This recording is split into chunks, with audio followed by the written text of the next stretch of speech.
Afreich Chanukah all. What an amazing time of the year, an amazing time in the circle of life, amazing opportunity. So we'll get right to it. We'll keep it to the point. Because whatever we're saying here is Fabrengen on its own. There's a lot to say, but we're gonna put it into compartmentalize and then allow for the subconscious to feed off it and then just integrate it. So we are affected by what we are seeing based on the surrounding, based on who you're being looked from or at. That's what's going to change the space and the way you conduct yourself, the way you feel about yourself. You go to a simcha, you go to a party, you go to the doctor, whatever it is. That's the way you are affected by what's happening over there. Based on what you see, that's what takes shape. That's what's happening. That's what you turn into. We go to a Rebbe. The Rebbe has. He elevates the person. He has an ashpah on the person. Hanukkah is a time that we're going in, when we're lighting the candles, we're entering a space of the future light, the light of Asid Lava. It's called the Agnuz. And these are all very big words that we throw around and we miss the point of what they mean. But Agnuz means that when we are lighting that candle, we make the blessing on it. And the women are being yotzed by whoever is blessing for them. We are opening up a space that we're able to see we're able to see something else, which means like this, as the Alter Rebbe explains, there's a speklarish meira, a speklarish meira. When a prophet speaks, he speaks from a place from the light of the glowing lens or the lens that is not glowing. I'm keeping it simple translation. What that means is that the only prophet that was prophesying from a place of expectation, either from the light that's open, that sees straight, that was Moshe. Moshe Rabbeinu was the only prophet that's able to see. The rest of them were looking from a place of expectation, which means that Moshe was able to see through within, because we're talking here about Ein Sof Baruch Hu Meremim Masnas Al Ein Kes. We're talking about a creator, which is, sometimes we think we're something, and it's important to point out we think we're something. We think, as somebody said, I heard somebody say, like, we live in a time now that we think there's gods and goddess. There is healers. We're not doing. We're talking about a force that is a melech hagim. We're talking about a force that is. Imagine you have a king, you have a power, you have a superpower. There is a country that's a superpower. We're talking about a superpower, a superpower that holds space for all the superpowers, which means that the way we're viewing a king and the way we measure power is completely under disguise. It's completely dumbed down and pulled us into a very low frequency based on what a real melech is, because we're talking about somebody that owns a country. He has buildings, he has physical, he has military power, weapons and firepower and all that. Intelligence. Here we're talking about a melech that is that's holding. All this is just one part of his kingdom. Then he has galaxies and spirits and generating and holding space for all that, which is just running on one thought of all. So it's very powerful situation. Why is it important to say that? We'll see in a minute, because when you go into that space, we're entering in. So let me just finish the thought. So he's Merem Misnasa, but because he's big and very Ein Sof, it's endless, we need to trigger it. We need to wake it up. We need to we need to bring his galus to it. We need to bring awareness to it. And how do we bring awareness to it? We are the ones that are bringing awareness to it. Everybody brings awareness to it. Every creation brings awareness. When an animal walks in the wild, any type of creation triggers awareness, triggers the tree when it shakes and it needs water needs life, it triggers life, it does something, it purifies the air, everything triggers something. But then there is the Bnei Yisrael, that we are triggering something that is the point. Okay? And that is the work of Hanukkah. So we have many times that we go through a process that we are bringing in awareness, and we're bringing in awakening, and we're bringing in a shefa, bringing blessings. But then we have Hanukkah is a whole different story. We have there are the seven shepherds. Okay, which is shepherds means that they're nurturing us, which is Adam, Sheis, Mishasel, Avram, Yaakov, Moshe, David, and then we have the Shmoyne Nesichei Adam, which are the eight. They're princes. They're eight the princes, which is Yisha, Eshal, Shmuel, Amos, Fania, Ezekiel, Mashiach, and Eliyahu. They are something from a whole different breed. I thought Amram was also one of them. All right. They're like from a whole different. They're from a whole different breed, which is that the shepherd is from the pnimis, from the inside, which is he nurtures us, he communicates with us, he deals with us. He's affected by what's going on in between. And then you have the Shemona Nesicha Adam, which is they're on a whole different level. They're in the Makifim. They're operating at a whole different level.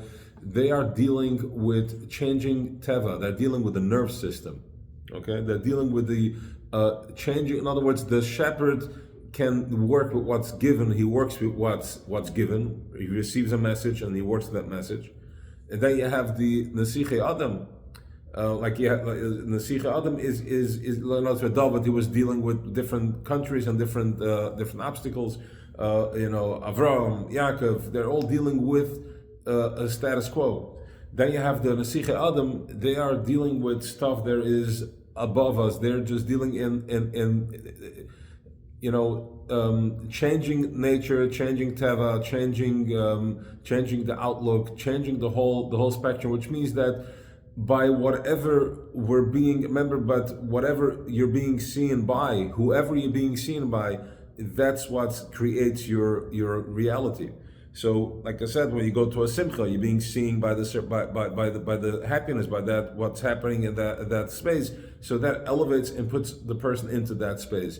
When we're talking here about on a regular daily basis, there's a shiviroim. You're shuffling water from right to left. You're trying to purify it and refurbish it and recycle it. But when we're talking about the Nesichei Adam, you're talking about a complete change, because we're talking about a light of La'asid Lava, which is La'asid Lava is still in the Makav, it's still in the outskirt. It's not in the Bria yet. It's hovering above Merachevas on top. It's still La'asid Lava. It's Elef Hashvi. But we're tapping into that on Hanukkah. We're tapping into that because we have the Nesichei Adam, the prince. There's 8 princes, and then we have 8 days of Hanukkah, and each night we're pulling in another kav of these from this another channel, because you need a channel, you need a head for the light to go through. Otherwise, it's black and white. We don't know how to translate it. So you also have the famous machlokes. The Bashama says that we light the first day all 8 candles, and then we take one off each day. And the Basilas say that every day most of a. So the Bashaman were from the left side meaning it's Kav Gevura, from the Baga Bina Gevura Hoyd. And therefore they were fire, and they said, look, in order for us to penetrate this curtain of this false illusion of reality that we're being captives, what happened is that when we went out when Nebuchadnezzar took us by the Churban, the first Churban, that he took us out from Yerushalayim, he conquered the city. He told his captains, that do not let them pray, do not let them daven. Whatever you do, keep moving. Once we break the wall, keep moving. Do not let them daven. Why? Because when they daven, their God listens. What does it mean? He listens, which means that we are such a nerve. We are such a makeup, a DNA, that whatever we ask, whatever we think, that's what is. Because Moshe is Das, and we have the Torah, we have our the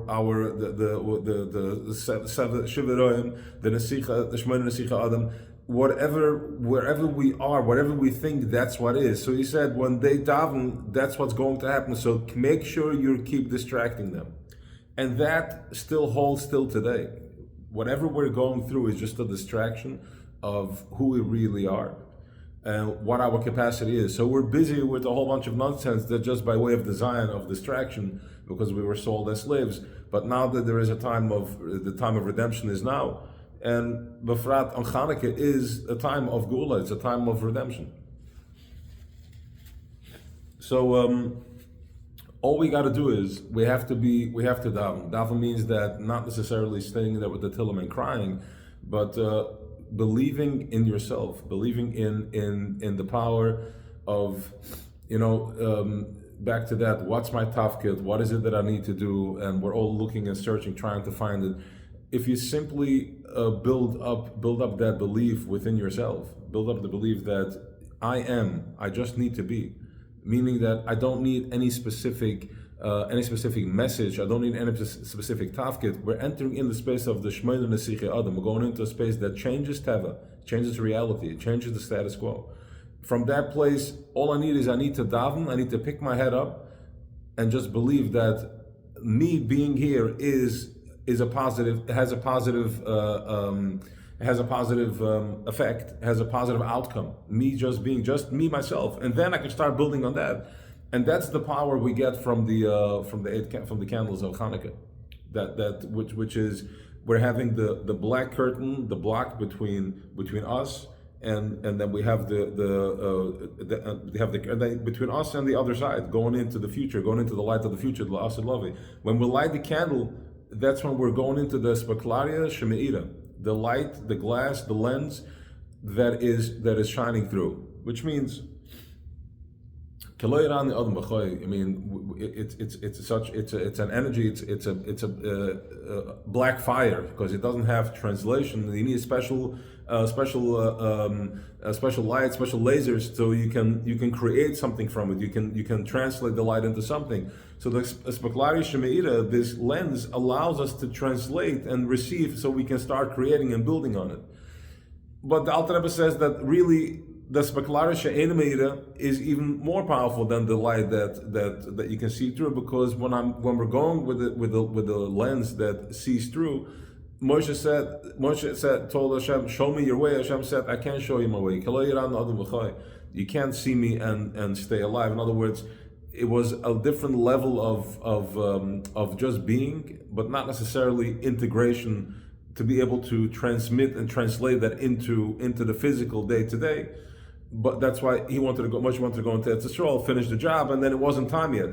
But when we're dealing with this Spaklari Shemeira, which the Alter Rebbe explains, it's like a mirror, and it's like the mirror has it's a glass, but then it has a thin layer at the back of it, which allows us to reflect back. So I can see my shadow, I can see my back, I can see where I'm stuck, which means that we have the capacity, because I'm reflecting myself and I can see myself. So it's a Spaklari Shemeira, which means that I get to see this infinite light from myself. I get to see the infinite light from my restrictions and from my blockages. So then I can open them up and I can start creating. I can open up these dials. I can dial them in an exact alignment. So now I can see through, and I can go through. I can see from within my reality, from in my space. I don't need to go into a space where I'm out of the in a mufshid, going in a place of isolation. But I can bring it into the world, into my physical day to day, into my struggles, into my problems. I'm understanding that what my squeeze and my limitations are only because it's a Spaklari Shemeira. I'm seeing it through a lens that is not see through, which is to my benefit. And also the power of Hanukkah is that we're being held down by, here in exile and goals, we're being held down by somebody's view, somebody's imagination, limited imagination. That's what we're operating from, like to say, like, well, whatever is going on in the world, that they can't even understand what it is that we want. That we're not here to. We don't want to kill people. We want to live. We want to bring the light down, and that's the. By even, anyways, I don't want to get into that, but even by saying that to verämpfer that, you know, that there is some sort of a reason to it or not from the other side or this side. That's just like that shows the limited capacity of thinking that's happening, and that's the threat, that as we are rising up, as we are picking up our heads. That's what Nebuchadnezzar was a general. He was a general for his other king. I forgot his name. He was one of the top generals. He understood that he understood war very well. He's like, don't let them daven, because once they open up, once they connect their spark, things are going to change and we're going to lose the battle. And that's what we're seeing arise in the hate against the light. It's not against us, it's just against the light that represents it. And we just need to go deeper within self and not get distracted by the illusion that they're trying to cause, that there is fear, and then there is that anti-Semitism is on the rise. All these are labels to keep your mind stuck and your head down, so you can't daven, you can't be yourself for it. Because as long as your head is down, we're going to stay there. You got to go inside. And Hanukkah gives us the power to go inside. When we're lighting the candles, that opens up a channel. It opens up a channel to the Nesicha, Shemona Nesicha Adam. It opens up a channel that we're entering into this futuristic light. They can kick and scream, but that's not where it's at. Where it's at is all that is just the Espeklarische enemy. It's just the Archoizer. It's just that I can see myself and my blockages, and I can wake up and see that whatever I'm experiencing right now is just the projection of somebody else's limited capacity on how to view life, how to view light. That's the best he can transmit and translate light. That's the best that he knows. All he knows is he knows that way. He knows the way of dark. We have the way of light. We have other plans. And that is our obligation for Hanukkah. That's the power of Hanukkah when we're lighting the candles, to look into the candles and really allow the candles to open up and do the alignment. The candles have the power. I mean, Api Kabbalah, Api Hasidus, there's so much that's happening there. There are letters that's coming out, and I mean, there is so much beautiful stuff happening around the time of Hanukkah. Now, why oil? Why oil? So we have oil represents hidden intellect. Chachmas Tamar. The hidden intellect is oil. Which means that when you pour oil into a cup, to the glass, and then you'll put a wick and you light it, and the secret of the oil is that it burns fire. And not only does it burn fire, we now know all that it's doing. It's actually moving energy. It's burning stuff. It's aligning stuff. It's aligning the energy points. It's bringing, filling in blanks, missing blanks, removing false realities, taking it out of the way. So we're lighting the candle. That when we're looking into the candle, that activates within us our our hidden intellect, our really hidden intellect, not the intellect that is now trapped in das Tachten, in the lower vibrations, but it activates the hidden intellect from the higher, from das Elin, from the higher vibrations, which is the futuristic light, the light of the future. Now we also have to eat oil. You know, I struggle with that a lot until I realize what's going on. When we're frying the oil, which means that the whole energy, everything changes on Hanukkah. Every Yom Tov, every day, there's a different. The energy there's a different energy. If you know a little bit of, you know, did a breathing, or you did any other type of method, you see that there is the energy. That everything is in the air. Everything is energetically charged. Everything is there. We can't see it. We see it already in the finished picture. But there is also, if you go deeper, and that's what we're talking about, always going into the light, not getting stuck in the sentence, but going into the light. That's where, you know, that's where you can go deeper and easier change, get out from your struggle, get out from your mitzvah. So now when we fry stuff, the whole atmosphere gets filled up with oil. So not only do I look into, and then when we eat it, right? So now you have the light of the candle. When we're lighting the candle, the fire activates the atmosphere. It changes the atmosphere. Everything gets charged with the oil, with the light of the future light. It also activates within me the oil. This fire activates my fire within me, which also activates the oil within me. So we're becoming a walking candle. So you have the oil within that also goes deeper and wakes up the hidden intellect, the chachma, the meichestema, which is the shmoyne nesicha adam. That's how you reach that. It's complete transformation, absolute complete transformation over the next 8 days. And number 8 is also associated with Mashiach. So as we know, Hanukkah is the highest night because we have, these 8 every night. We turn on, we light up one pipe, one sinner, and once again, I don't know if I made that point before. We spoke about the Basham and Basil.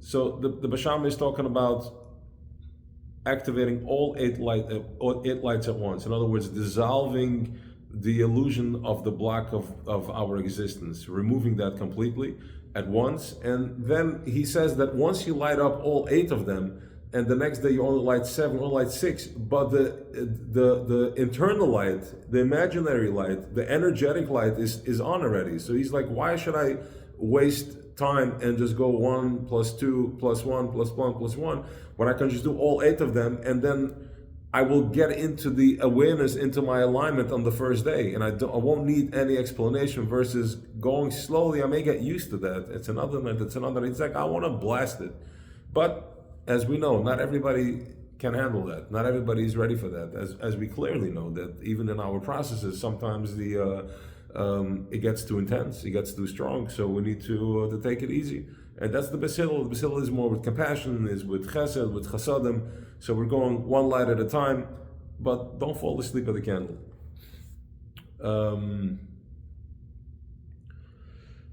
So what we have, because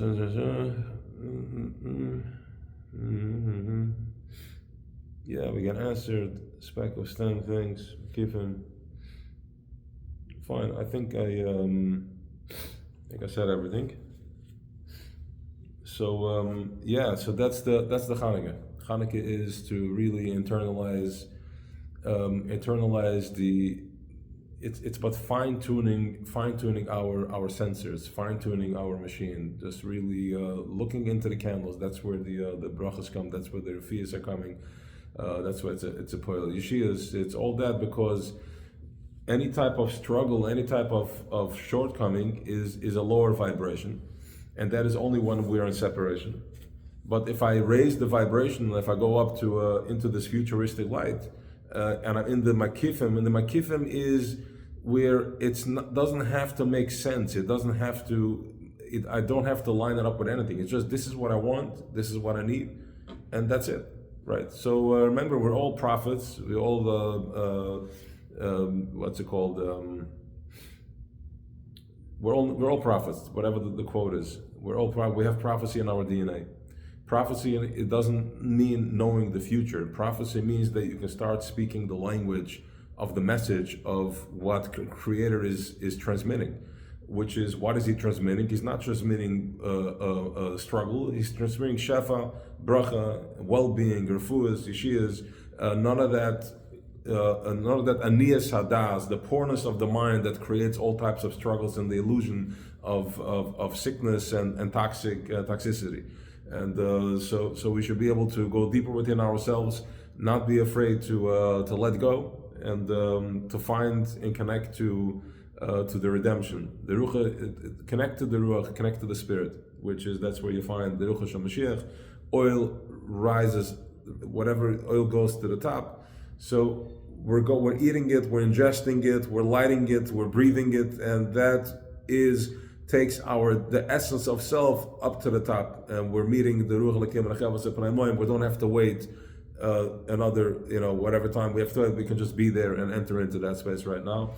Have an awesome and a Freilich Chanukah, and take advantage of every moment to be besimcha and to say l'chaim and to be inspired by the light, by the fire. Have an awesome day.